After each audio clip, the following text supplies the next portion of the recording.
Do we need to ask people not to be? It's okay. Yeah, can you guys keep it down? You can keep talking. Just be aware that we're shooting that.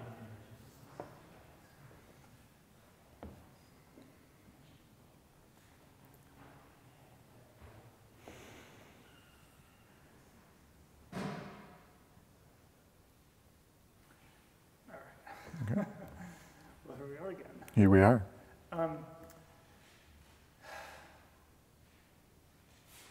Another great day of chanting. We did well. I think so. Yeah. I think it was just, I don't know, it's some of the most beautiful music that I've heard. And, you know, I want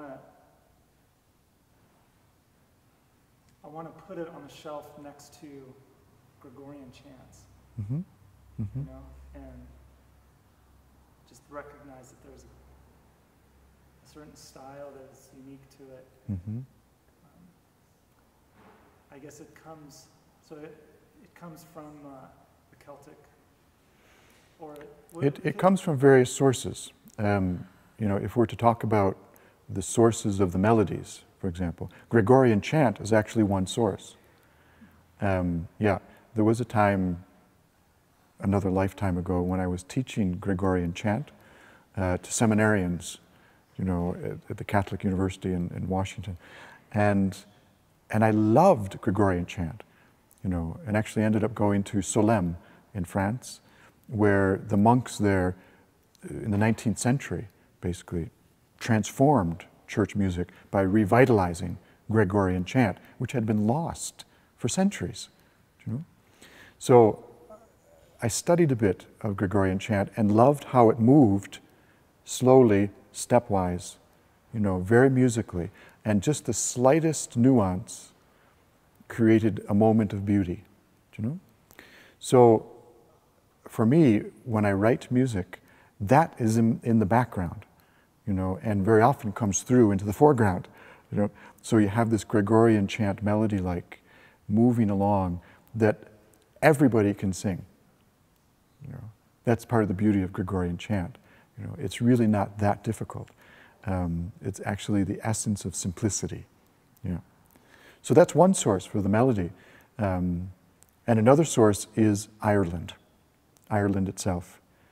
You know, when I first went there, that was the thing that moved me. Even the way people speak in Ireland. You know, there's a lovely lilt and a very musical flow to their speech. And it's therapeutic. It really is. And of course the music reflects that. The melodies, the Irish traditional melodies reflect that very, very well. So I'm not surprised, you know, that you're picking up on that because it's all there. Yeah, yeah. So educate me a little bit on the Celtic presence that I should know about regarding what you're doing. Yeah, it's a great question, and there's no amount of time that would do justice to it.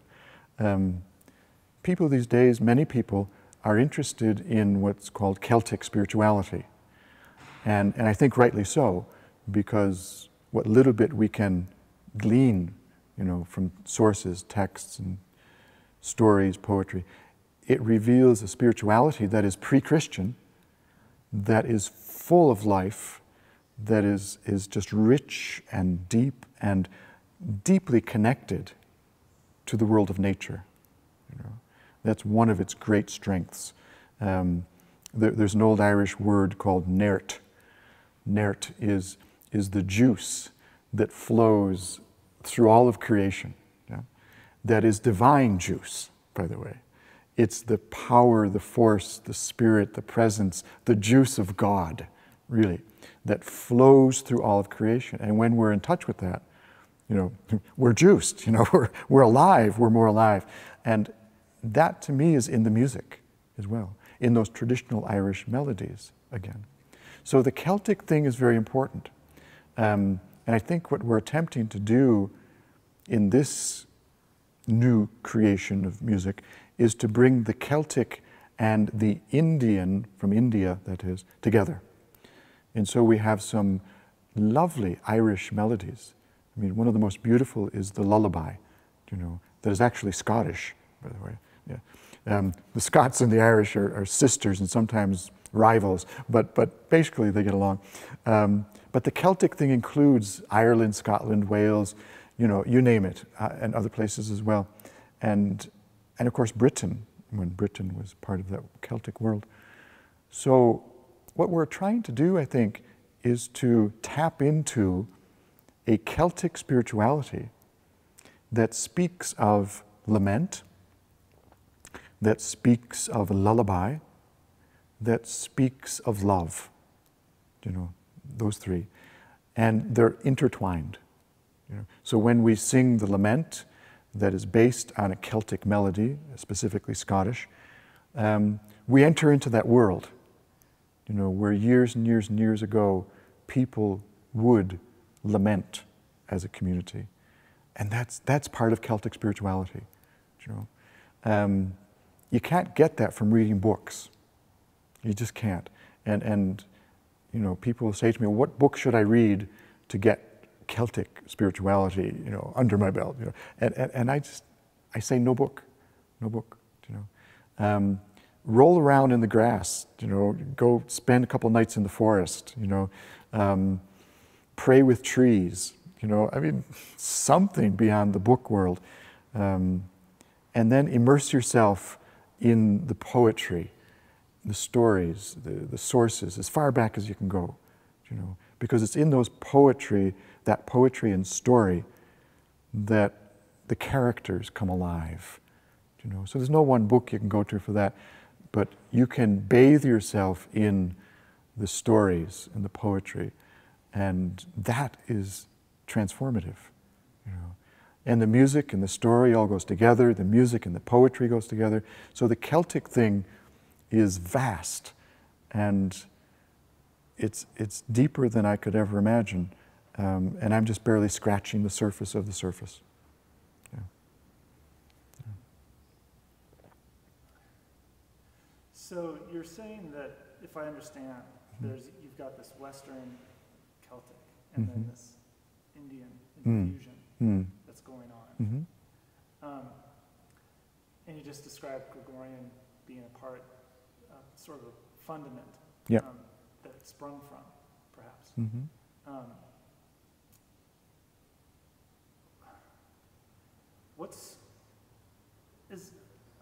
I'm trying to understand when these two things come together like that. Can you talk about that? As you're blending these two things together, how does that work? Yeah. Because a lot of times it doesn't work. Right. You know, exactly. In tradition, you're not necessarily. Right. It might dilute the tradition if you try to infuse it with a little bit of faith. Exactly. Yeah. Yeah, it's a good question. I guess I'd begin by just saying that originally they weren't that far apart. You know, according to some scholars, the Celtic migration, if you will, you know, could have actually begun from India, which is really wondrous to think about, you know, because as far as we know, at least most scholars would say, Celtic peoples were clearly present in southern Germany, parts of France, Italy, you know, as far back as maybe 1500 BC, yeah? But where did they come from? You know, what migration brought them there?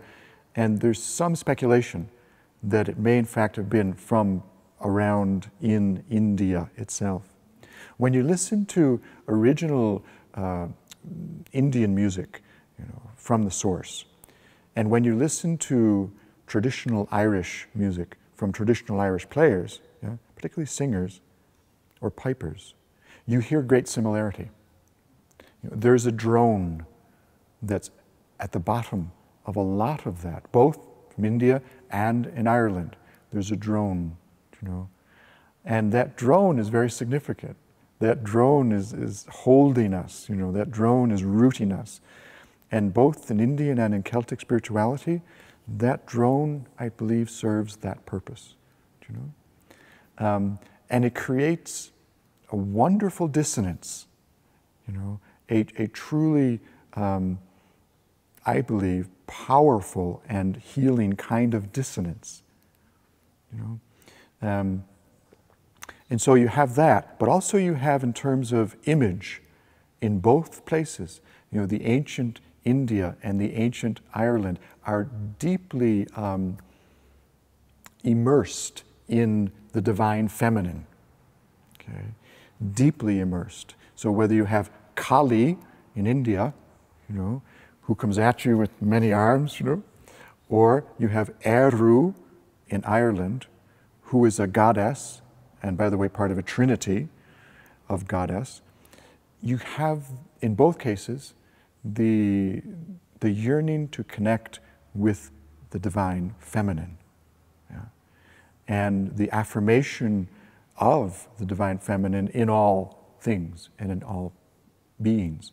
So, to me, there's great overlapping, great connection between these two cultures.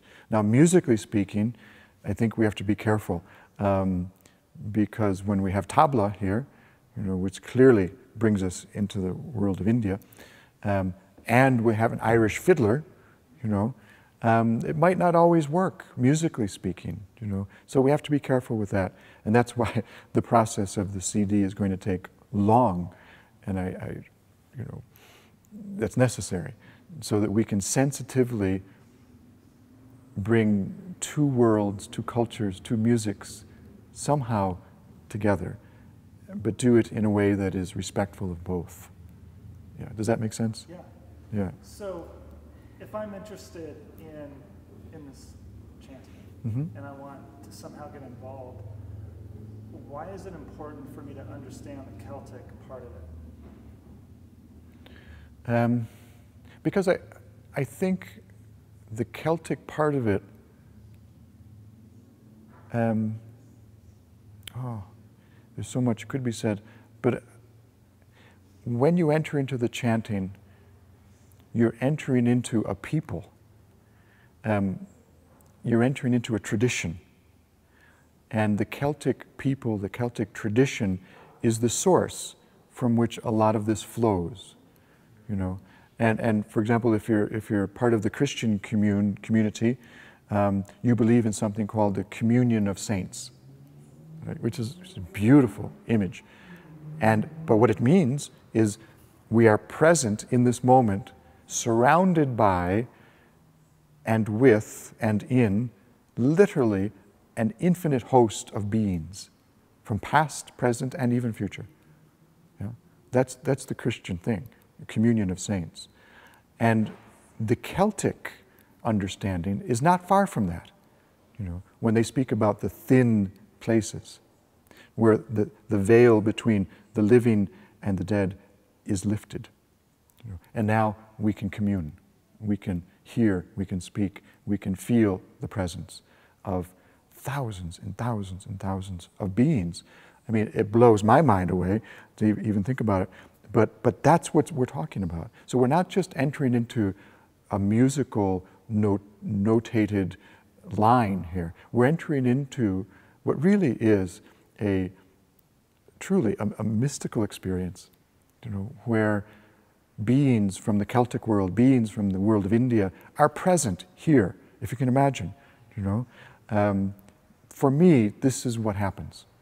This is what I imagine, this is what I see, this is what I feel and experience in the midst of the chanting.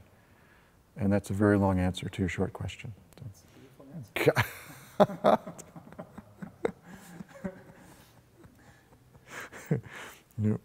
Well, you know, I want to leave this open to you because, you know, we've explored a lot together in the interview yesterday and today now. And I really want you to feel like you've given your heart to what it is that you're saying, and that your heart is fulfilled, and that it spoke what it needed to. Thank you for that. And please share anything that might be left unspoken. or that needs to be clarified? Maybe just one thought, and it's a little bit of a story. When I was in the community in France called Thésée years ago, and I witnessed for the first time thousands of people singing together, chanting together, you know. At that moment, the thought occurred to me, and it has remained the same ever since. The thought was, this is the most beautiful thing I have ever seen in my life. Okay? All those people sitting, chanting together, praying together, in silence together, searching together. You know, the most beautiful thing ever, and I still maintain that whenever people gather, as we did today, you know, to sing and to chant and to be together in the silence, that is the most beautiful thing. You know, there's an old Irish story that says there was a great group of warriors called the Fianna, yeah? And the Fianna were the warrior poets, right? They would not just teach a man to use a sword, they would make sure he knew poetry and stories and could dance well, and then they'd hand him a sword, you know? So this band of great warriors were traveling one day, and Fionn, the leader of the Fianna, sat down with his warriors one night around the fire, and he would often pose questions to them. So his question was this: what is the most beautiful music you have ever heard? The most beautiful.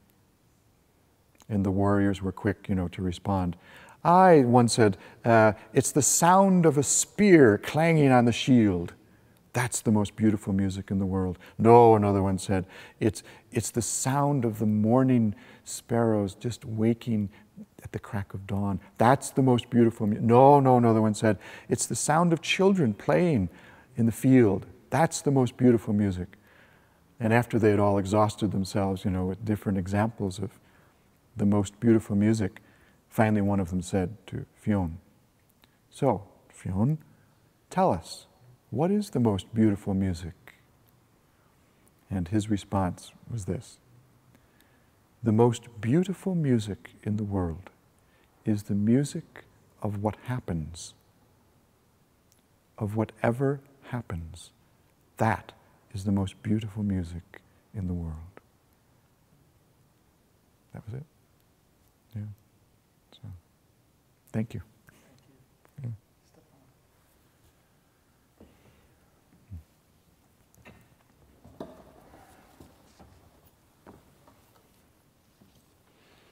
I didn't fall off it either.